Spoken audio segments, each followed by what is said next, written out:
Well, I'm very pleased to once again welcome Andy Godfrey to bring us more movie reviews this morning. Hello, Andy. How are you? Hi, Nathan. I'm really well. How are you? I'm very well, thank you, Good. and can't wait to hear about some more movies that you've got ready for Oh, us. okay. Shall we go for it? Yeah, absolutely. Okay. So there's only been one new release out this week.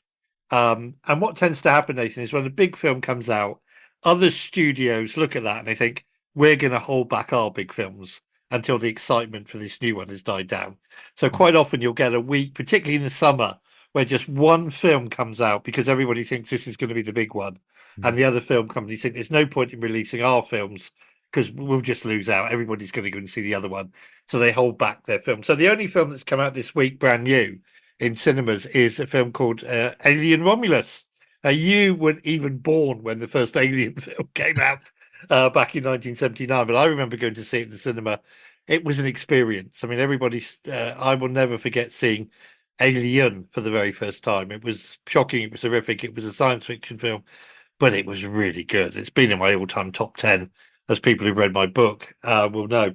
Then 4 years later, a sequel came out called Aliens, which the first film just had one alien terrorizing people on board a spaceship. This one has loads of aliens, hundreds of them, terrifying people in a space colony. And the tagline was, "This time it's war." And I remember going to see it quite apprehensive because the first one had been so brilliant. And in actual fact, it was superb. So now we have a film called Alien Romulus, which is set between Alien and Aliens. And it's a kind of standalone story. And I liked it. I mean, I thought it was in the grand tradition of the Alien films. There were lots of aliens all over the place, biting people, killing people, bursting out of people's chests, as aliens tend to do. And there's a bit of a gore. It's a 15 certificate, lots of action. I thought it was really good. It probably, as of today, when the new box office list appears, will be the top 10. I think it'll be the number one film, actually. But if you like science fiction, if you like action, if you like movies that sort of a bit of a throwback to films that you enjoyed many years ago, or perhaps have enjoyed on streaming or video, this is a really good film to go and see. I thought it was really good. It's in the grand. It's a bit like Aliens' greatest hits. They've taken the best moments from the first Alien film. They've taken the best moment from Aliens, and they've kind of said, right, we need to have a scene where the heroine does this. We need to have a scene where the aliens do this. We need to have a scene where the bad guy does this, because those were in the other film. So it's kind of like a greatest hits of Alien, but none the worse for that, because that's what we actually want to see when we go to see an Alien film, is aliens running around causing havoc. So I quite enjoyed it, but it is the only new film out. Okay. So what I've suggested to you, as you know, is that maybe we can have a little run through the top 10 Yeah, that'd to be see, great. and let's see thoughts on them. You happy to go with that? Yeah. Okay, so let's go for it. So number 10, cinemas at the moment are having a real retrospective feel about them. So, for example, Cineworld at the moment are re-showing in numerical order all the Star Wars films. So you can now go and see. And this weekend, actually, the first Star Wars film, which was number 4. When Star Wars came out again, you were way too young. You weren't even born, which makes me feel really old. I saw it on the day it opened. It came on the screen, Star Wars Episode 4. And we all went, what? Because the very first film is Star Wars Episode 4. Mm. And then they did 5 and 6. And then they went back and did 1, 2, and 3. And then they did 7, 8, and 9. So it's a little bit confusing. It was all out of sync and all over the place. But Star Wars, the original film, is showing. But likewise, they're also showing they're showing a series of Spider-Man films in cinemas at the moment. So at number 10 is Spider-Man 2, from which is a really, most of the Spider-Man films are really entertaining, really good. At number 9 in the box office top 10, it's a film called Longlegs. This is a 15 certificate film. It's a kind of supernatural horror movie. The devil inspiring people to do very bad things. It's an atmospheric supernatural horror movie. Number 8 is the film we talked about last week, and it's still in the top 10. Harold and the Purple Crayon. It's a kids' film. Go and see it, please, people. It is just one of the most wonderful films I've seen in a very long time. Little boy has a purple crayon. Whatever he draws comes to life. He finds himself in the real world, drawing all sorts of things. He finds himself meeting people who are totally confused. He finds himself meeting a bad guy who wants to steal his purple crayon. Honestly, it is exceptionally good. Please go and see it. It is just a brilliant kids' film. And again, the kids are still on school holidays, so go and see that. Number 7 is Inside Out 2. Now, this has just become available to watch at home. So it's come out on Blu-ray and DVD this week. It's also available to stream. So if you want to see Inside Out 2 without having to go to the cinema, you can now see it at home. You see, I'd Okay. I'd like to see that one because I've seen the first one and I thought that was great. It was a brilliant idea. The idea of the emotions being represented by characters and seeing what's going on inside people's heads. So Yeah, I'm looking forward to absolutely. seeing that one. You enjoyed it. Yeah. Yeah. So in this one, Riley is now the little girl in the film is now a teenager, and she's got new emotions have appeared inside her head. Ah. My favorite of which being boredom. There's a character of boredom, and it's absolutely great. It's a really well observed film about what it is to be a teenager. It's very funny. My favorite moment of all is when they have to cross a great big gulf in Riley's head, and they're going on an adventure inside her head. And somebody says, "What's that big gulf?" And somebody says, "That's the sarcasm." Get it?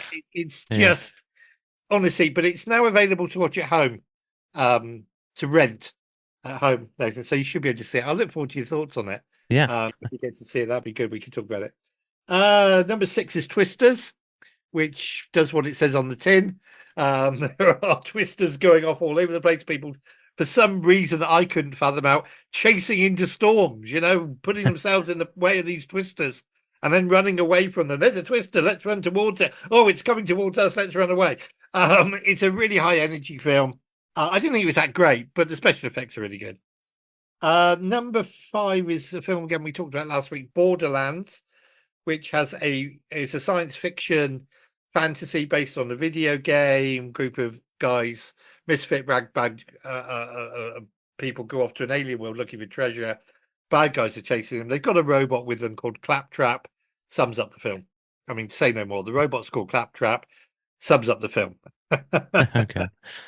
Number 4 is Trap, which is this film about a serial killer who is the FBI are attempting to trap inside a pop concert.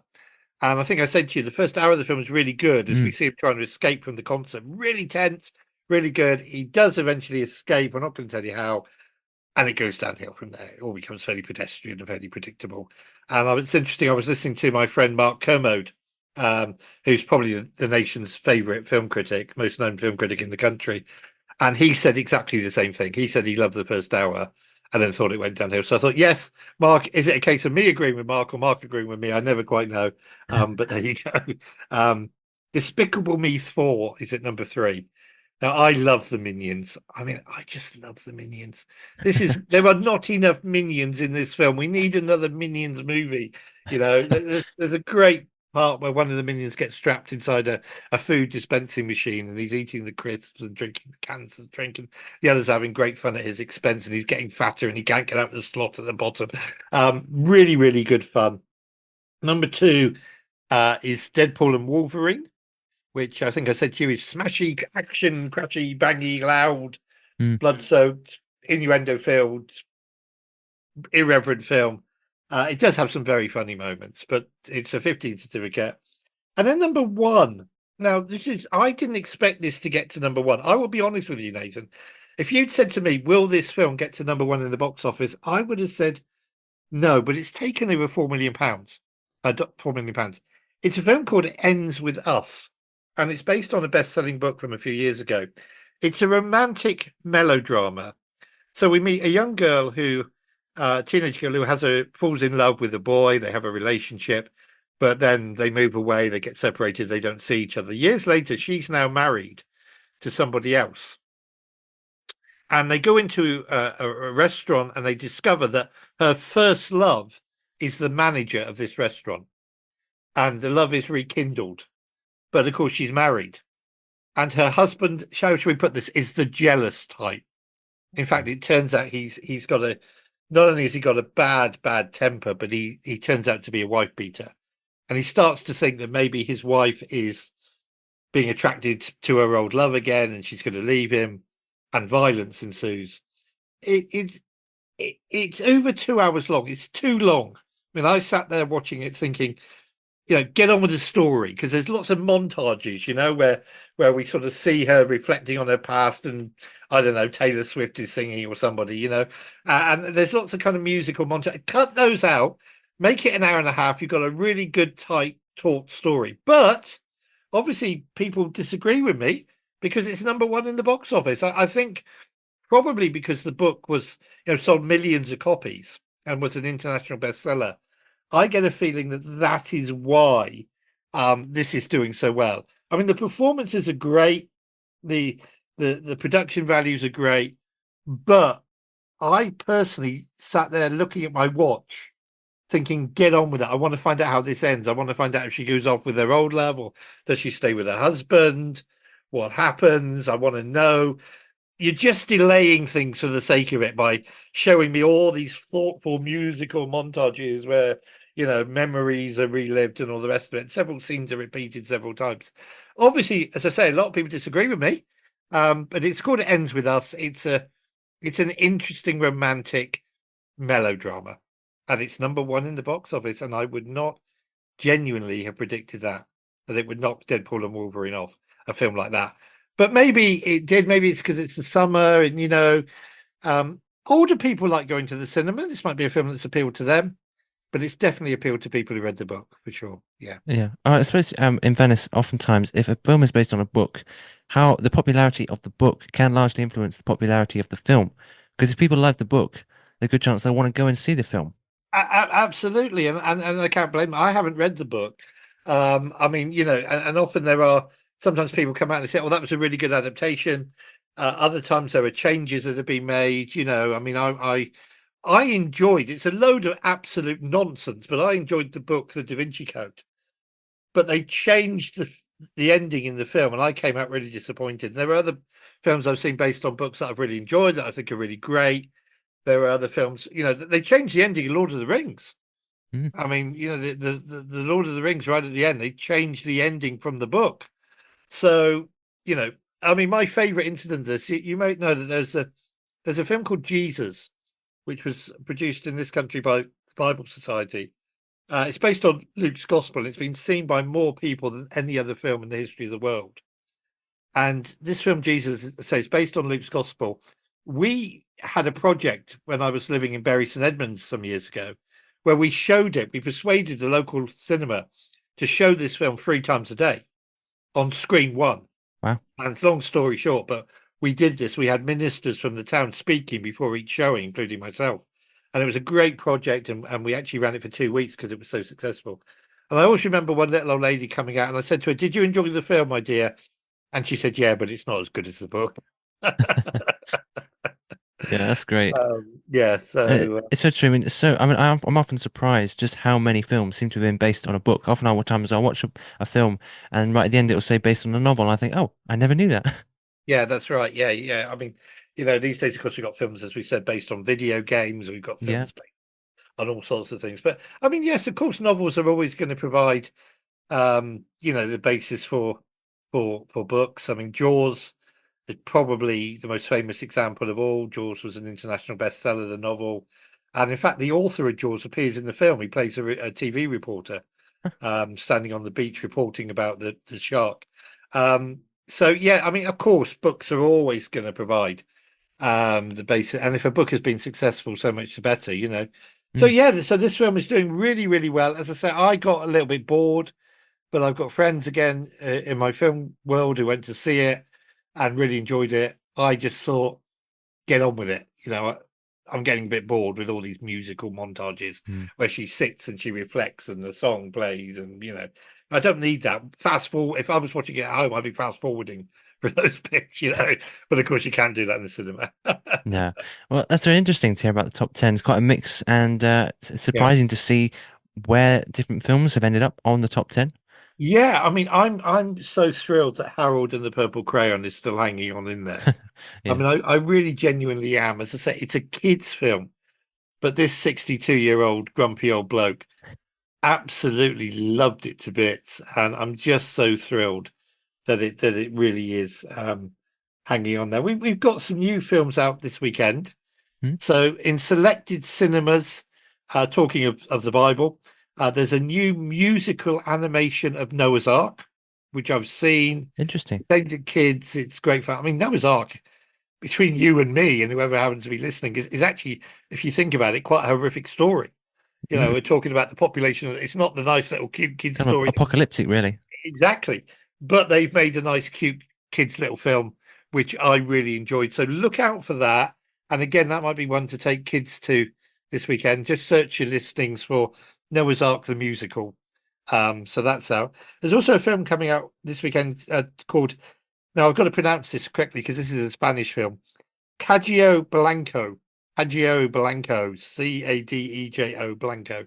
It's a Spanish film. It is about a girl who has been kidnapped. It's a bit of a thriller. It's in selected cinemas. I've seen it. It's really quite thrilling, but it is a 15 certificate. Um, and if you want two to watch at home, yeah, Yeah, sure. two this week. So there's a film which actually is the review of which is in my book, Confessions of a Christian Film Critic. A film called Mrs. Harris Goes to Paris. Ah, yes. Now this is Leslie Manville. She's a 90. We're in the late, just sort of post-war period. Her husband was a soldier. He died. She's received her a pension from the Home Office, and she decides she's a working class woman from a working class background, lives in a working class, very poor town. She decides that she's going to go to Paris with this money and buy the latest haute couture dress. I mean, the poshest, most expensive dress in the world at that time. This is what she's going, and all her friends are laughing at her.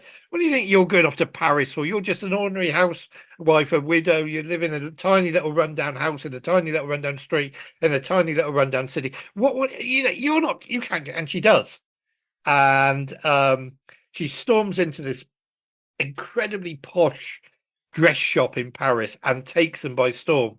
And in fact, as she walks in, she says to one of the assistants in the shop, she says, "I've come to buy a dress," and the woman immediately calls security and has her escorted out. Because she's obviously a poor little woman with no money. What's she doing here? No, no, no, no. She marches back in again, and she keeps marching back in. And it's a really lovely, entertaining film. It's new on Netflix this weekend, and I really loved it. In fact, I loved it so much we reviewed it in Sorted magazine. And even though it's about a woman and a dress, and Sorted is a men's magazine, but I say, guys, this is a date movie. This is a Mm. date movie. You take your wife, you take your girlfriend to see this. Mrs. Harris Goes to Paris, but it's new on Netflix. It's really, really good. There's also a new film on Netflix this weekend starring Olivia Colman, who is always value for money, called Joyride. This got overlooked at the box office. It's a film set in Northern Ireland. It's about a single mum with a little baby going on a joyride with a young boy. Don't want to say too much more than that, but it's on Netflix. Worth checking out, Nathan. So yeah, look out for me, but do look out for Mrs. Harris Goes to Paris.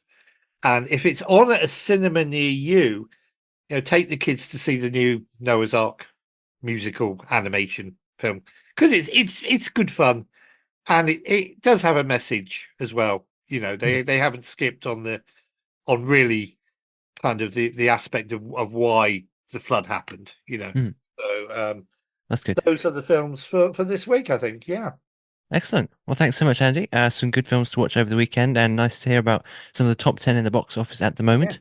I don't know We if should do maybe, that more often. yeah, it'd be good actually to look at what's in the top 10. Maybe we could just do the top three now and then. Yes, we could too. I mean, there are new films out at the cinema this weekend, which Mm. we could review next week. So there's a film coming out today called Blink Twice, which is strange things happening on a millionaire's island. It's a bit Twilighty Zone. Uh, We've also got a new film called The Highway, the Rat and the Snail, which is a new kids animated film. So one of the great things with the school holidays, plenty for kids. mm. Noah's Ark, the musical, The Highway, the Rat and the Snail, new animated adventure with those sort of characters.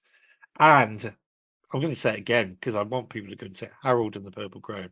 Just wonderful. Excellent. Yeah. Okay. So, thanks so much, Andy, for bringing us these movie reviews, telling us about the top 10. I look forward to hearing about those new films next week. Yeah, and you can read reviews, of course, the latest copy of Sorted magazine. Absolutely.